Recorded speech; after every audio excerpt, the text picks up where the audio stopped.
Hello and welcome to Character Day. I'm so happy to be back here. We have 130,000 live events happening in 119 countries, all 50 states, and I'm so excited to speak with our next speaker. It's been wonderful to see everyone posting photos and videos from their events, all focusing on a single theme of character development and living a life of meaning and purpose. And certainly, Sharon is a beautiful example of that. So I'm going to read your bio, Sharon. Sharon Salzberg is a central figure in the field of meditation, a world-renowned teacher and New York Times bestselling author. She's played a crucial role in bringing meditation and mindfulness practices to the West and into mainstream culture since 1974, when she first began teaching.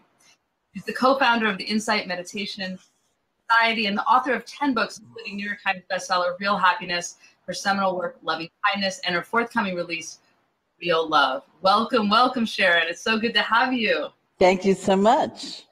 I feel like I experience you through so many different mediums, but never eye to eye, and we're even doing that through a computer. But I love I think we followed each other for years, and you know, I just listened to a great interview from you with you on a podcast, and I've read your book. So it's wonderful to have this experience. I look forward to, we don't have a computer screen and we're actually really looking at eye to eye. That I do look forward to. That's great. So you were such an instrumental role in bringing the idea of mindfulness into the public, into our country. So what's your sense of how it's changed and the resurgence of interest in it? Well, I think it's fantastic. I went to India as a college student. It was kind of like my junior year abroad, especially to learn how to meditate, which I did. That was 1971. And I came back to finish school, and I went back. I finally came back in 1974. And in those days, of course, if I was at a party or some social situation and somebody said, well, like, what do you do? And I'd say, I teach meditation. It would be like, oh, that's weird, you know? And now it's totally different. Either I hear, I'm so stressed out, I could really use some of that. Or I hear, which is really cute, my partner should really meet you. That'd be really good for them. Or I hear, oh, I tried that once, I failed at it. And I feel like those are really my people, because you can't fail at it. Yeah. You know, but we bring so much self-judgment and so many other things into the process that I really love working with people to kind of unpack that. Yeah, that was actually, it might have even been an interview with you, but I think that was very liberating for me to hear, you know, some of the great teachers in it going that they sometimes have a hard time with it. Yeah. You know, and I've been using guided meditation, and, you know, it's something I just feel like I'm just going to keep trying, and I do it with my daughter before we sleep. And, but I think if people think of it more as an ongoing practice, that you're never going to kind of get to a place where it's like, oh, it's just easy. It's part of the process itself. But there's definitely been a popularization of it, and you said that's wonderful that it's happening. But why do you think? Why do you think that is happening right now in the state of our world right now?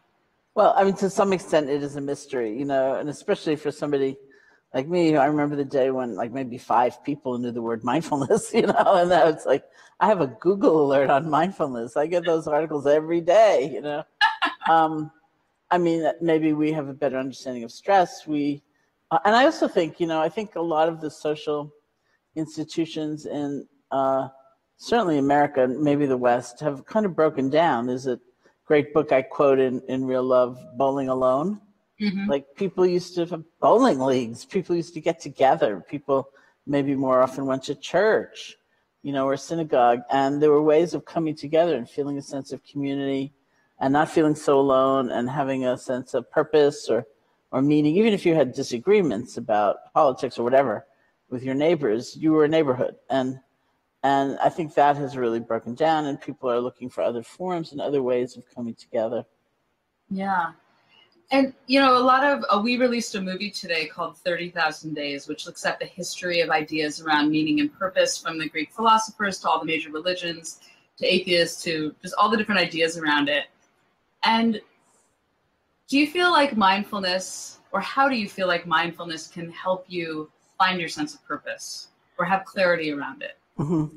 I think whether it's named or not, whether it's ever, articulated or not, I think it's at the heart of it all because most of us have fairly good intentions, like love thy neighbor as thyself. But like, what if you hate your neighbor? What if you don't like yourself all that much? What if you're afraid all the time? There are ways of dealing with everything that we feel that are more skillful than maybe what we've been taught. And so to have that possibility of, first of all, being aware of what we're feeling, being that in touch with ourselves, being able to recognize ourselves in one another, it all comes from paying attention. Mm-hmm. And that's what mindfulness training is. It's like attention training to be able to go forward and make all those changes. Yeah, I have a dear friend, and I love his books, Howard Rheingold, and he writes, pay attention to what you're paying attention to, which I love the kind of meta nature of that sentence. Yeah. But yeah, I mean, I think in the age where we're so distracted with all the technology and there's constantly all these new tools that are taking us away from attention and telling us that to have to refocus and really make it a practice and a muscle. Yeah. Focus on paying attention.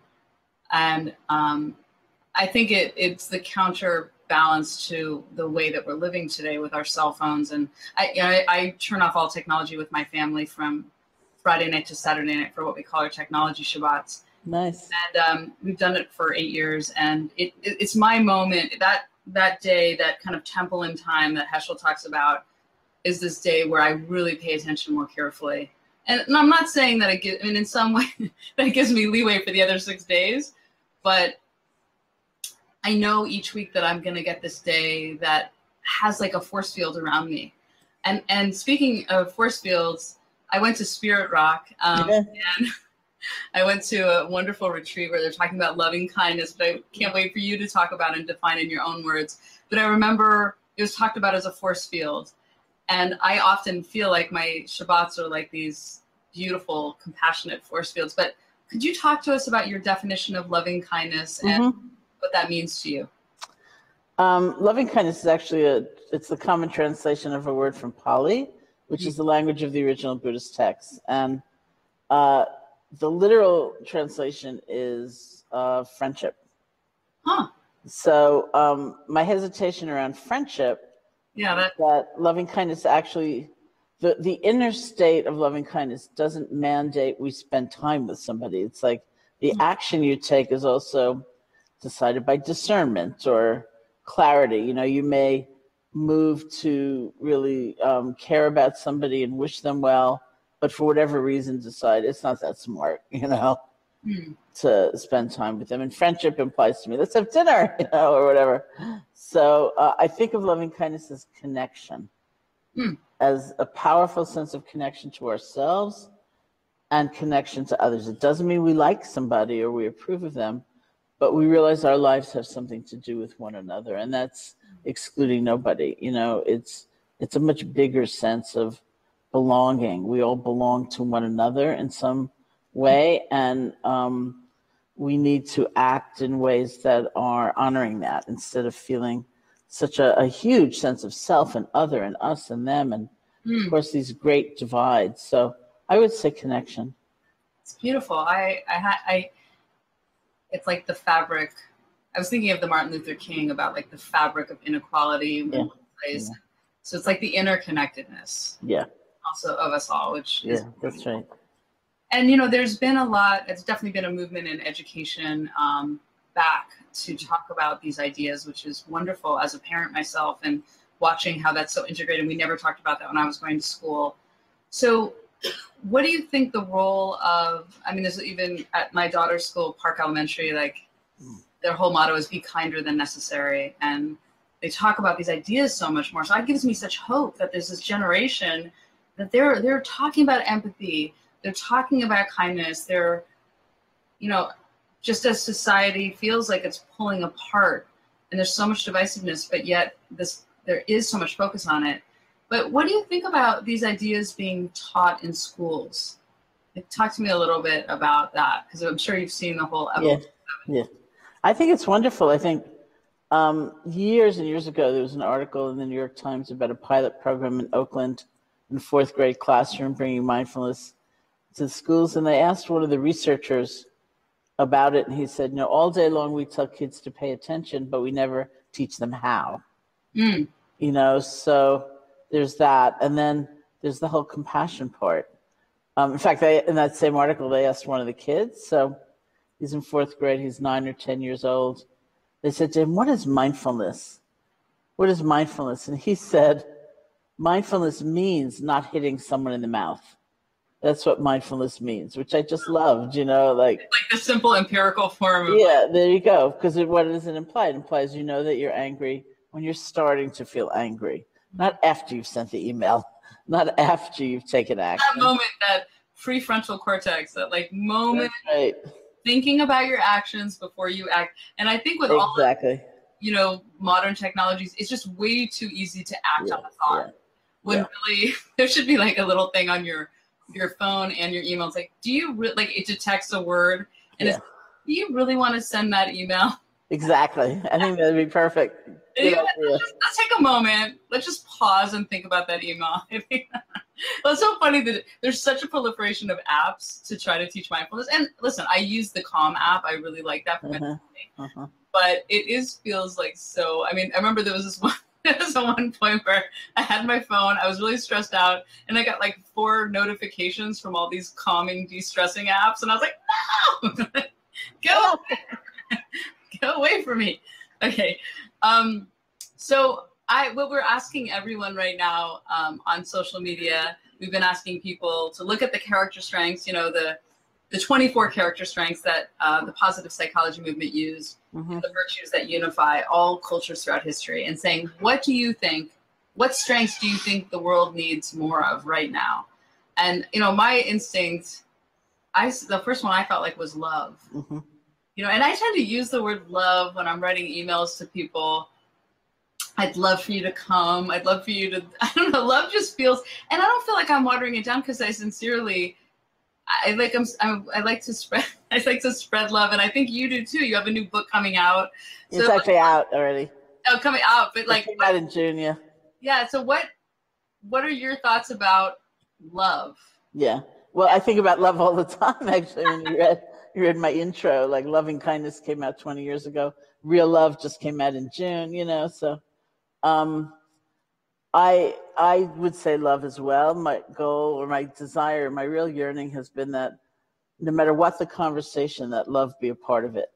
You know, no matter what we are discussing or wrestling with, or that love have a role in what we look at. And I wrote the book, Real Love, almost born out of one line in a movie. The movie was Dan in Real Life. And the line is, love is not a feeling, it's an ability. Love is not a feeling, it's an ability. And I realized that for me, it's just one example. When I thought of love as a feeling, it was also a little bit like a commodity, which meant it was in someone else's hands. Like someone could deliver it to me and someone could take it away from me. So the UPS person standing at my doorstep looking at the address saying, no, I think I'll go somewhere else, you know. And then I'd have no love in my life. But if I thought of it as an ability, it was within me. And it's up to me to really bring forth and generate and so on. That's interesting because there's been a lot of talk in the kind of gender equity space, like not to use the word empower because it implies somebody has to give you the power when you have it yourself. Yeah. And that's kind of the way you're talking about love, which that's right. That's right. Really interested. So the world needs more love. I absolutely agree with that. I'm so glad that you're spreading that gospel of love. Thank you for everything you do. This day has been so exciting because I get to talk to so many of my favorite thinkers, and I really appreciate your role in the world. So thank you for the time today. Thank you so much. Bye, Sharon. Bye.